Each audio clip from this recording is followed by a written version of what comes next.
안녕하세요. 저는 이번에 색과 시간이라는 주제로 발표를 진행하게 된 성균관대학교 서피스 디자인 전공 발상과 디자인 수업을 수강하는 정은서입니다. 이번 발표의 목차는 연구의 의미, 그리고 연구 요약, 결론으로 구성되어 있습니다. 저는 변색과 탈색이라는 현상들의 존재와 결과에 대해서는 많이 알려져 있지만 그 이유를 분석하거나 결과를 유형화한 시도가 없어서 이 연구를 시작하게 되었습니다. 이후에 색과 시간이라는 키워드로 주제가 발전하게 되었을 때에도 시대별 세계 유행과 같은 상업적으로 이용할 수 있는 주제는 충분한 선행 연구가 있었지만 이외의 내용은 지나치게 단순하고 직관적인 것들이 대다수였습니다. 늦은 시간이면 하늘이 검어지니까 검은색은 밤이다. 나뭇잎이 가을에는 빨간 낙엽이 되니까 빨간색은 가을이다와 같은 내용이 색과 시간에 대한 생각의 전부였습니다. 이러한 분류는 분명 공감을 얻기 쉽지만 별다른 고찰 없이 원초적인 감각에만 의지한 것이라고 생각되었기 때문에 색에 대한 체계적인 고찰을 통해서 연구를 진행하고자 하였습니다. 시간의 흐름에 따른 색의 변화는 크게 두 가지 종류로 나눌 수가 있습니다. 변색과 탈색입니다. 변색은 염료나 안료로 착색된 색상이 변하는 것이며 탈색은 색상은 변하지 않되 채도가 낮아지고 명도가 높아져서 하얀색에 가까워지는 색의 변화입니다. 둘은 비슷하거나 같은 현상으로 여겨질 수 있지만 변색은 그 색상이 완전히 변하는 반면에 탈색은 색상의 투명도가 변하는 것과 유사합니다. 해당 사진은 변색과 탈색의 또 다른 예시입니다. 색상이 변하기 전과 그 후, 그리고 둘 사이의 변화치를 수치로 정리해 보았습니다. 우리는 미디어에서 다양한 시간을 배경으로 하는 작품들을 찾아볼 수 있습니다. 위 자료는 각각 현대를 배경으로 하는 드라마와 과거를 배경으로 하는 드라마의 캡처 장면들입니다. 현대를 배경으로 하는 장면에서는 주로 파란색과 청회색의 푸른 색감이 쓰이지만 과거를 배경으로 한 장면에서는 녹색, 갈색, 회보라색 등의 색감이 쓰이는 것을 알 수 있습니다. 이것은 각각 현재를 배경으로 하는 장면을 과거의 장면처럼, 과거를 배경으로 하는 장면을 현재의 장면처럼 느낄 수 있도록 보정한 것입니다. 앞선 조사에서 미래와 과거를 표현하는 색을 조사하였던 것을 기반으로 하여 보정하였는데 현재에서 과거로 보정한 자료 A의 경우 기존의 푸른 색감에서 갈색 색감으로 보정하였고 B의 경우 초록색의 색감으로 보정해 각각 다른 느낌을 주어 보았습니다.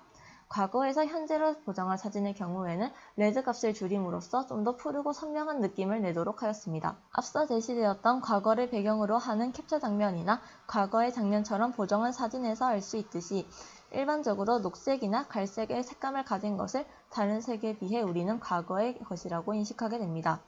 이러한 인식의 이유에 대해서는 우리가 평소에 보아온 색들을 근거로 들 수 있습니다. 녹색과 갈색은 자연에서 가장 흔하게 볼 수 있는 색으로 우리에게 친숙한 색입니다. 때문에 그 익숙함이 우리에게 옛날 시절을 느끼게 만든다고 볼 수 있습니다. 반면 현대나 미래 등을 상징하는 파란색은 우리에게 익숙하지 않은 색입니다. 우선 파란색은 하늘이나 바다를 제외하면 자연에서는 극히 드문 색이며 인간에게 있어 인식하기도 어려운 색입니다. 옛날 SNS에서 화제였던 드레스의 사진을 예로 들 수 있겠습니다.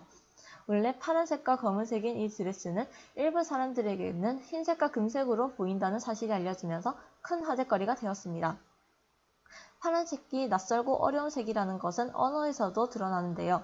1858년 영국 학자의 통계에 따르면 문학작품 오디세이에서 무채색 표현이 100번 이상, 빨간색 표현이 15번 이상씩 언급되는 것과 상반되게 파란색에 대한 표현은 단 한 건도 없었습니다. 이렇듯 파란색과 같은 한색 계열은 우리에게 낯설고 미래적인 이미지이지만 이외로운 점이 있습니다. 탈색이나 변색이 오랫동안 진행되면 마지막까지 남는 색은 보라색이라는 점입니다. 위 자료는 과거 짙은 남색이었던 간판으로 몇 년이 지나면서 붉은색이 섞인 보라색으로 변해버렸습니다. 이런 예시는 오래된 필름 사진에서도 찾아볼 수 있습니다. 옛날 앨범에 끼어있는 컬러 필름 사진을 찾아보면 어두운 부분이 거의 보라색으로 변해버린 것을 찾아볼 수 있을 것입니다.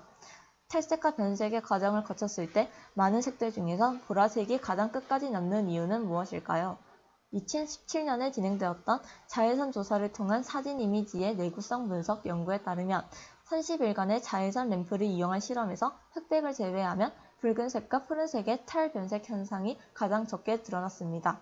해당 표는 120룩스의 데일라이트 형광등을 기준으로 약 56년분의 자외선에 노출시킨 결과입니다. 탈색과 변색의 과정에서 보라색이 마지막까지 남는 이유도 이와 관련이 있어 보입니다. 녹색과 노란색 등이 손상으로 인해 먼저 사라지고 난 이후에 남은 두 색이 합쳐져서 보라색을 내는 것입니다. 일반적으로 옛날 디자인에 대해서 물으면 빈티지나 레트로 디자인을 떠올리는 사람들이 많을 것입니다. 두 디자인은 모두 옛날에 이미 쓰였던 디자인들에서 아이디어를 얻어 재창조해낸 것이라는 점에서 유사하지만 다른 점 또한 많습니다.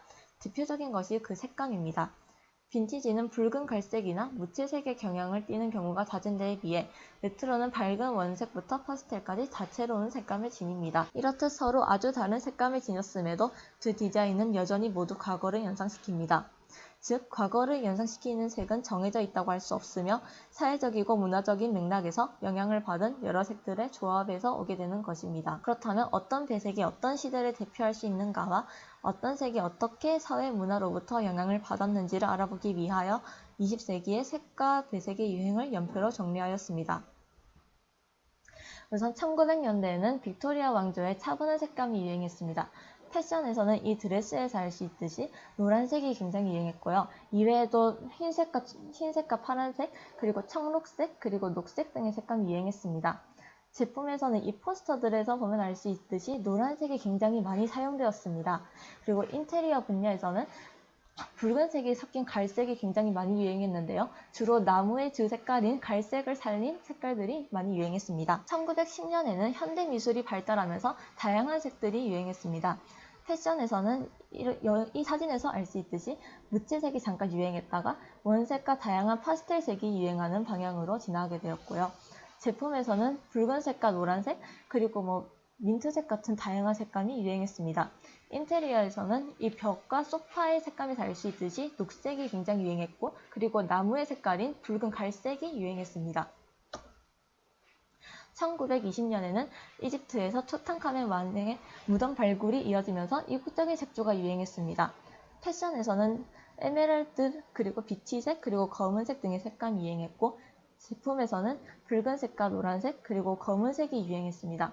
인테리어에서는 이국적인 무늬를 지닌 붉은색과 검은색, 그리고 은색의 조합이 유행했습니다. 1930년대에는 경기 침체로 인해서 낮은 채도의 색상들이 유행하고 있었습니다. 패션에서는 이 사진들에서 알 수 있듯이 무채색들이 잠깐 유행했다가 또 붉은색과 남색의 조합도 유행했고요. 제품에서는 붉은색과 노란색 등도 사용되었습니다. 인테리어에서는 앞세 패션과 마찬가지로 무채색, 그리고 이렇게 포인트색으로 붉은색이 사용되기도 했습니다. 1940년에서 50년대에는 세계 2차 대전이 종전되면서 무채색에서 파스텔 톤으로 유행이 변화하게 되었습니다. 패션 분야에서는 군복에서 영향을 받은 밀리터리 룩이 초반에 잠깐 유행했습니다. 때문에 무채색 색상이 잠깐 유행하다가 종전 이후에 다시 밝은 색으로 돌아와 파스텔 톤이 유행하게 되었고요. 제품에서는 붉은색과 파스텔 톤 등이 유행했습니다.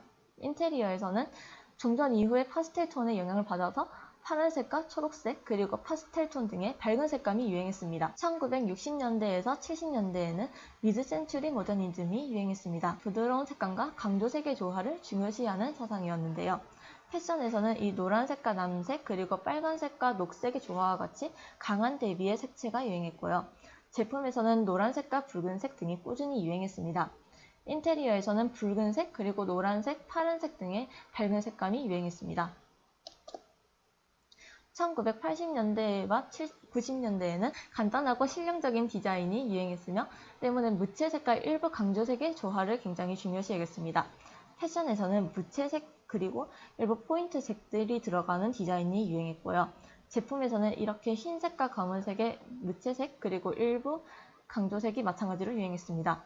인테리어에서는 반대로 베이지색 그리고 민트색 등 파스텔 톤이 유행하는 모습을 보였습니다. 이 연구를 진행하면서 저는 기존의 직관적 감각에 의지하는 색과 시간의 관계를 과거와 추억이라는 소재를 접목하여 객관적이며 체계적인 분석으로 연구하였습니다. 과거의 색은 단순히 어떤 RGB 값을 가진 수치가 아니며 서로 다른 문화 그리고 사회적 맥락에서 영향을 받은 색들의 조화였습니다.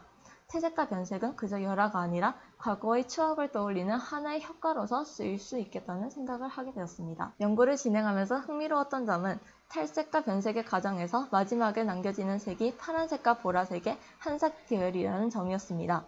이 사실만 보면 과거의 색은 파란색이나 보라색으로 보아야 할 텐데 사회적 인식에 의하면 과거의 색은 초록색이나 갈색 계열의 색상으로 알려져 있었습니다. 때문에 후속 연구에서는 이 모순된 현상의 이유를 설문조사 등을 통해서 더 자세히 연구하고 분석하고 싶게 되었습니다. 이상으로 발표를 마치겠습니다. 감사합니다.